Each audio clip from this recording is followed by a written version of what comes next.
नमस्कार दोस्तों, स्वागत है आपका आपके चैनल सिविल एकेडमी। फ्रेंड्स, जैसे कि आपको पता है कि इस सेशन में हम प्रीवियस ईयर को टारगेट करते हैं। आज के सेशन में हम आरआरबी जेईई में आए हुए क्वेश्चन को लगाएंगे। फ्रेंड्स, अगर आपको सेशन अच्छा लगे तो आप चैनल को सब्सक्राइब, लाइक एंड शेयर जरूर कर देंगे।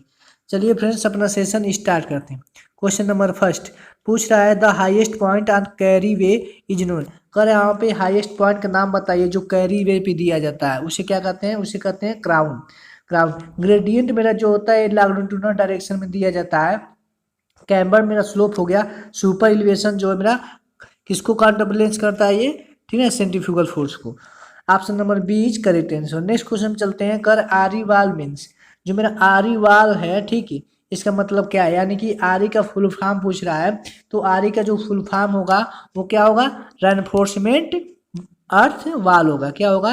रेनफोर्समेंट अर्थ वाल। Option number D is correct answer. Friends, RRB JEE में फुल फॉर्म से बहुत क्वेश्चन आए थे, यानी कि नियर अबाउट कह सकते हैं 5 से 10 क्वेश्चन जो है फुल फॉर्म से। ठीक है, कभी एक क्वेश्चन ये भी आया था कि सी बाई एस, ठीक है, और मैंने प्रीवियस ईयर में 2-3 फुल फॉर्म करवा चुके हैं। ठीक है, आरआरबी जेईई में ऐसा क्वेश्चन आए थे।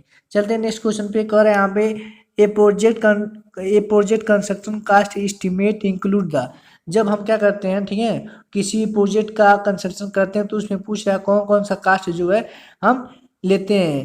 ठीक है, तो हम कौन कौन सा लेते हैं? उस समय हम जो है लेबर चार्ज या मटेरियल ये दोनों लेते हैं। प्रॉफिट ऑफ कॉन्ट्रैक्टर ये भी लेते हैं।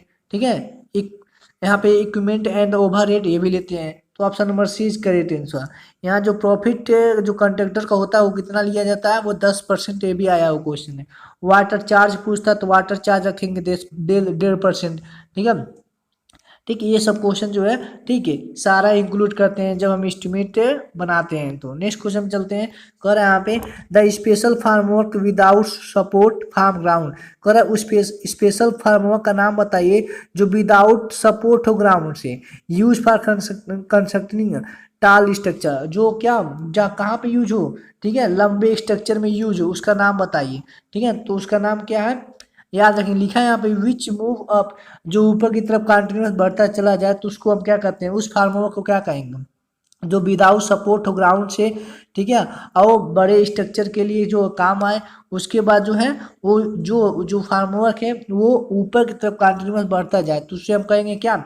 उससे हम कहेंगे स्लीप फार्म। क्या कहेंगे? Slip form. ठीक है, तो स्लीप फार्म ऐसा फार्मवर्क है जो ठीक अपवर्ड डायरेक्शन में कंटिन्यूसली बढ़ता चला जाता है। नेक्स्ट क्वेश्चन चलते हैं। कर यहाँ पे it it two individual footing are too close, ठीक, as per design then the should be convert.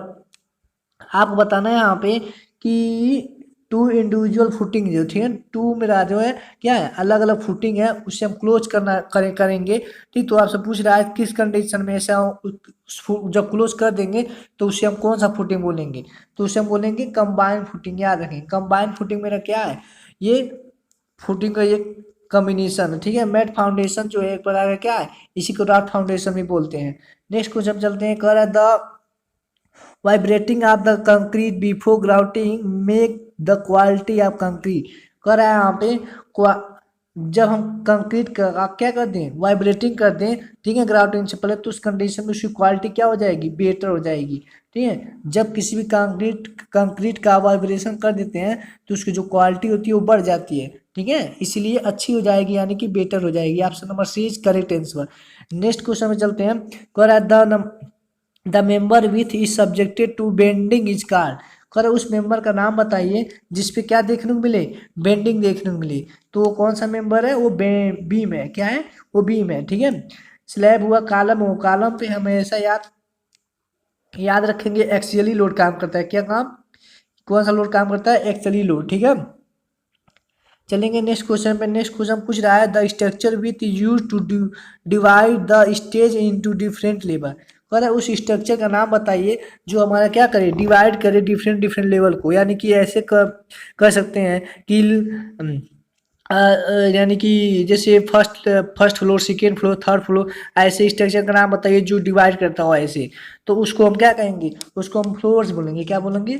Floor बोलेंगे। ठीक है, यही हमारा क्या करता है, वह स्ट्रक्चर है जो यूज होता है, ठीक है, डिवाइड करने में स्टेज को, ठीक है, डिफरेंट लेवल को, उसे हम बोलेंगे क्या, फ्लोर बोलेंगे। ठीक है, फर्स्ट फ्लोर सेकेंड फ्लोर ऐसे होता है ना, तो इसे ये डिवाइड कर रहा है। ठीक, चलते हैं नेक्स्ट क्वेश्चन पे। कर cantilever beam of size 230 × 400 mm as a clear span दिया 2.5 मीटर, सपोर्ट दिया है 400 × 400 mm कॉलम। ठीक है, बोला इफेक्टिव स्पान कितना होगा, क्या इफेक्टिव स्पान पूछ रहा है कितना होगा। तो इफेक्टिव स्पान जो है कैंटिलीवर के लिए क्या हो जाता है, ये होता है एल प्लस, ठीक है, L plus D by two, L plus D by two. यही तो मेरा क्या है इफेक्टिव स्पान है। एल का वैल्यू देखेंगे यहाँ पे क्या दिया है, 2.5, 2.5 हो गया। और डी का वैल्यू क्या है, डी का वैल्यू 400, 400 का आधा करेंगे तो 200 हो जाएगा। ठीक है, तो डेढ़ में, ये डेढ़ में जब दो यानी कि 0.2 जोड़ेंगे, एक 400 mm दिया है, इसी मीटर में कन्वर्ट करेंगे तो 0.2 आ जाएगा। ठीक है, जोड़ेंगे 2.7 आ जाएगा, 2.7 यानी कि option number D is correct answer. Next question में चलते हैं। कह रहा है the fibre use in FRC are card. कह रहे हैं यहाँ पे उस फाइबर का नाम बताइए, उस फाइबर का नाम बताइए जो FRC यानी कि क्या, फाइबर एनफोर्समेंट कंक्रीट में यूज होता हो। ठीक, तो कौन सा फाइबर है जो यूज होता है FRC यानी कि फाइबर एनफोर्समेंट कंक्रीट में, वो कौन सा है, वो मेरा सेकेंडरी एनफोर्समेंट है। क्या है, सेकेंडरी एनफोर्समेंट है जो मेरा FRC में यूज होता है। देखिए फ्रेंड्स, ये भी यहाँ पे फुल फॉर्म आ गया।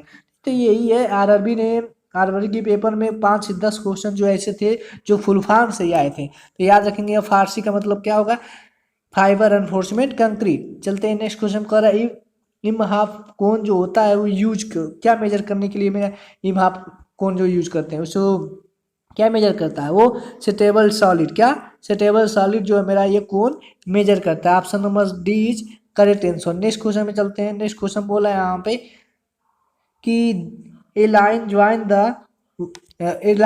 The what is called truss. ठीक है, उस लाइन को आपको नाम बताना है। ठीक है, जो मेरा हाईएस्ट पॉइंट हो, तो उस लाइन का नाम क्या है। ठीक है, सबसे जो वर्टेक्स में उसे क्या बोलेंगे, उसे बोलेंगे रिज लाइन। क्या, रिज लाइन। आपने देखा होगा जब कोई ट्रेस बनता है तो ये जो दोनों भाग जुड़ते हैं यहाँ पे, तो इसको क्या बोला गया है, रिज लाइन बोला गया। ठीक है, option number C is correct answer. Next question चलते हैं। कह रहा है in case public drainage system is not available. कह रहा है उस जगह पे जो यहाँ पे पब्लिक ड्रेनेज सिस्टम अवेलेबल नहीं है, ठीक है, तो आप पूछ रहे हैं देन स्ट्रक्चर यूज, कौन सा स्ट्रक्चर जो हम यूज करते हैं स्टोर द वेस्ट वाटर। ठीक है, तो आपको बताना है जहाँ पे मेरा जो ड्रेनेज सिस्टम उपलब्ध नहीं है, तो कौन सा स्ट्रक्चर जो हम यूज करते हैं, ठीक है, वेस्ट वाटर को स्टोर करने के लिए, तो कौन सा है? आपने देखा होगा सेफ्टी टैंक। सेफ्टी टैंक जो है यूज करते हैं जहाँ जहाँ पे मेरा ये पब्लिक ड्रेनेज सिस्टम अवेलेबल ना हो, वहाँ पे हम सेफ्टी टैंक बनवाते हैं। Option number D is correct answer. Next question चलते हैं। कर फॉर नाइट लैंडिंग, मतलब नाइट लैंडिंग के लिए रनवे, ठीक है, थ्रेशोल्ड लाइट आर। और यहाँ पे जब नाइट लैंडिंग के समय पूछ रहा है रनवे पे कौन सा जो है मेरा लाइट यूज की जाती है लाइटिंग के लिए, वो ग्रीन लाइट। याद रखेंगे, option number C is correct answer. Friends next question चलते हैं। कह रहे हैं यहाँ पे the gutter having two way more than two wave, ठीक है, आर कॉल्ड। कर उस गटर का नाम बताइए जहाँ पे दो या दो से अधिक जो वेव हो, उसको क्या कहेंगे, उससे हम क्या कहेंगे, उसे हम कहेंगे बॉक्स गटर। क्या कहेंगे, बॉक्स गटर। ठीक है, बॉक्स गटर में दो या दो से अधिक मेरा वेव रहते हैं। फ्रेंड्स अगर आपको सेशन अच्छा लगे तो आप चैनल को सब्सक्राइब, लाइक एंड शेयर जरूर कर देंगे। कह रहे हैं यहाँ पे the equation of continuity of flow applicable when the. कह रहे हैं यहाँ पे आपको इक्वेशन का नाम बताइए कंटिन्यूटी का। ठीक है, कौन कौन कंटिन्यूटी जो इक्वेशन है, ठीक है, कौन कौन सा मेरा जो है वैलिड रहेगा, इस कंडीशन में बताना है यहाँ पे। तो फ्लो इज स्टेडी, सही बात है। ठीक, velocity is uniform over the cross section, ये भी सही बात है। ठीक, फ्लो इज वन टाइम, यानी कि फ्लो मेरा वन डायमेंशन होना चाहिए, स्टडी होना चाहिए, यूनिफॉर्म होना चाहिए, यानी कि option number D is correct answer. ये सारे एप्लीकेबल तभी होंगे, तभी कंटिन्यूएशन वैलिड होगा। ठीक है, नेक्स्ट क्वेश्चन पे चलते हैं। कह रहा है मिनी ड्राफ्टर कंबाइन। ठीक है, मिनी ड्राफ्टर का पूछ रहा है फंक्शन क्या क्या है।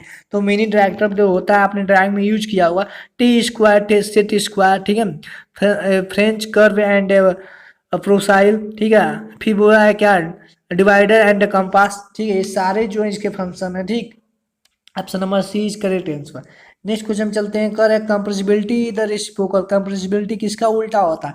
तो आपने पढ़ा होगा कंप्रेसिबिलिटी जो मेरा होता है, ठीक है, वो किसकी उल्टा होता है? ठीक है, बल्क मॉडुलस की। ठीक है, आपने पढ़ा होगा ऐसा कि मेरा कंप्रेसिबिलिटी जो है वो बल्क मॉडुलस की जो है इनवर्सली प्रोपोर्शनल होता है, यानी कि option number D is correct answer. Next question पे चलते हैं। नेक्स्ट क्वेश्चन कर which are the following the most reliable, कर विश्वसनीय एस्टीमेट का नाम बताइए। ठीक है, तो कौन सा इसमें से सबसे अच्छा है, यानी कि विश्वसनीय एस्टीमेट है, वो मेरा कौन सा एस्टीमेट है? डिटेल एस्टीमेट है। डिटेल एस्टीमेट मेरा क्या है?